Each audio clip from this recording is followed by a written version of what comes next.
House of Representative members in that committee, including Rep. Benny Abante, who, by the way, wanted to, open the conversation of me being put in contempt, being cited in contempt, merely because I mentioned that I have no knowledge about being a paid vlogger by drug money or POGO operators. Nothing to share. And if I have nothing to share, I am of no use to whatever goal that you wanted to achieve in that committee. Me in contempt. If I am just concerned sa pera ng bayan, this actually revealed a very, very nonchalant attitude of our House of the members of the House of Representatives. Wala kayong pakialam sa pera namin. Imbis na hinahanap nyo kung sinong naglagay nag-fill in ng blanco sa bicameral committee para magkaalaman tayo dito kung paano nyo binuo yung 2025 national budget, ang namin. Is that fair? Now, again, it's very clear. This is harassment. This is to silence us. This is really to make us feel intimidated and for us not to talk about public issues. Very clear. The goal of the House of Representatives is to silence us, put us in jail, or if not, cite us in contempt, and God knows gaano kami katagal ilalagak dyan sa facility ng HOR. Worse, baka dalhin kami sa facility ng regular jail. And that is something that I cannot accept. Unang-una, yung mga subject matter na nilatag nila na tabaw. And, the message is this. We are not stupid. We are common citizens, but we are not stupid.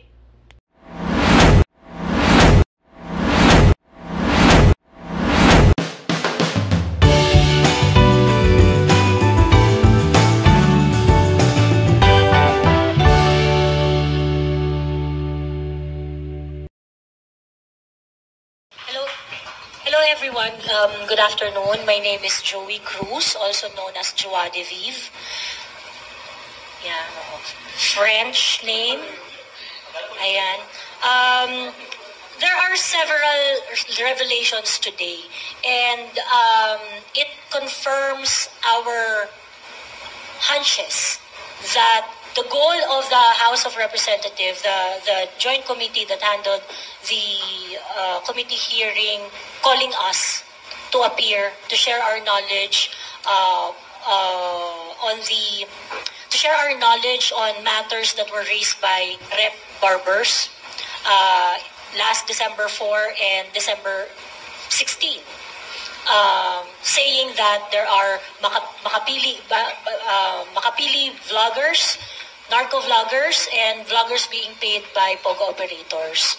On December 16, Rep. Barbers called on law enforcement groups to investigate malicious vloggers and trolls and to act on any cyber crime that they would see. Very clear.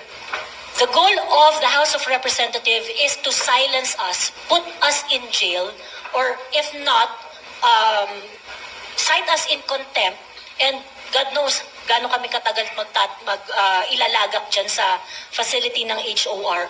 Worse, baka dalhin kami sa facility ng regular jail. And that is something that I cannot accept. Unang-una, yung mga subject matter na nilatag nila na tabaw. And, the message is this. We are not stupid. We are common citizens, but we are not stupid.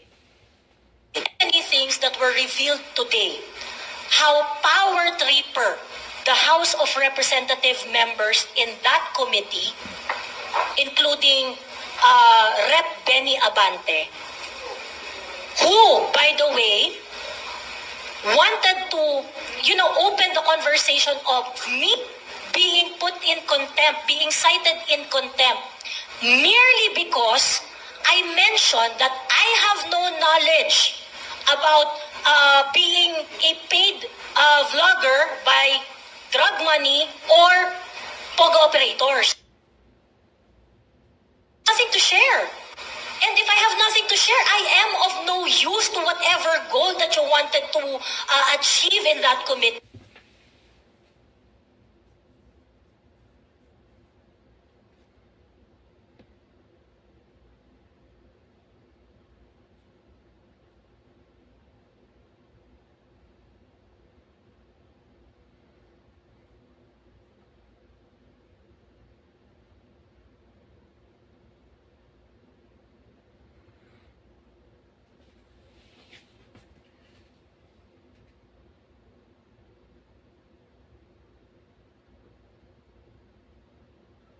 How can you cite me in contempt if I am just concerned sa pera ng bayan?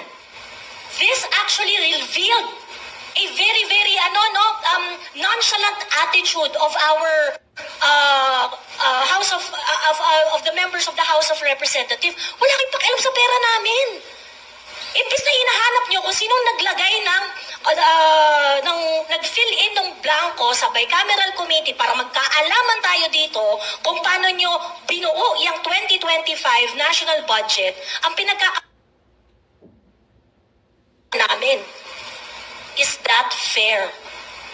Now, again, it's very clear. This is harassment. This is to silence us.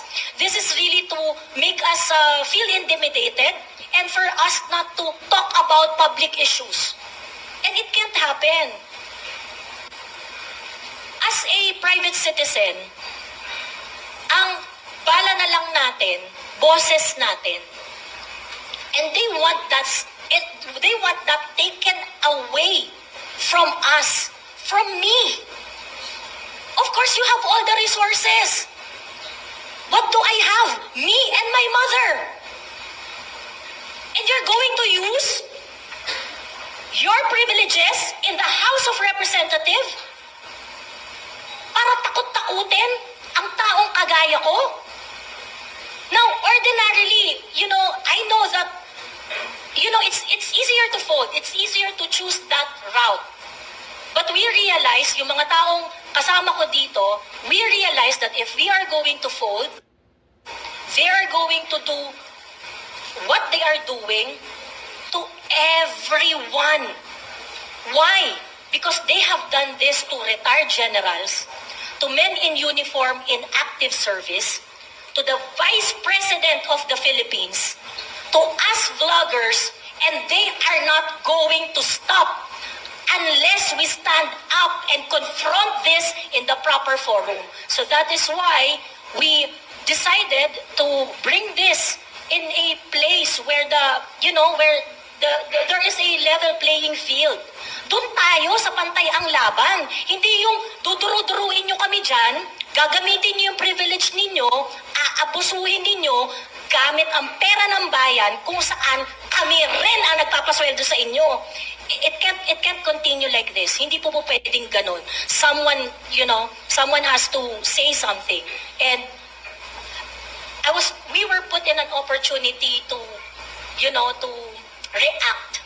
And sabi ko nga po kanina, pinag-isipan po namin ito. Alam po namin na hindi ito madali. But when an opportunity like this happens, it's very important to do the right thing. And I hope a lot of you will also protect your freedom. Every single Filipino should know the abuses of some of the members of the House of Representatives. Every single Filipino should know how the budget, taxes na pinaghihirapan natin araw-araw, pinagtatrabuho ng tama at patas, ay binababoy dyan sa Kongreso. And, these are the things that we should all talk about, discuss, and demand transparency and accountability from the people who call shots. Thank you. Good afternoon, ladies and gentlemen.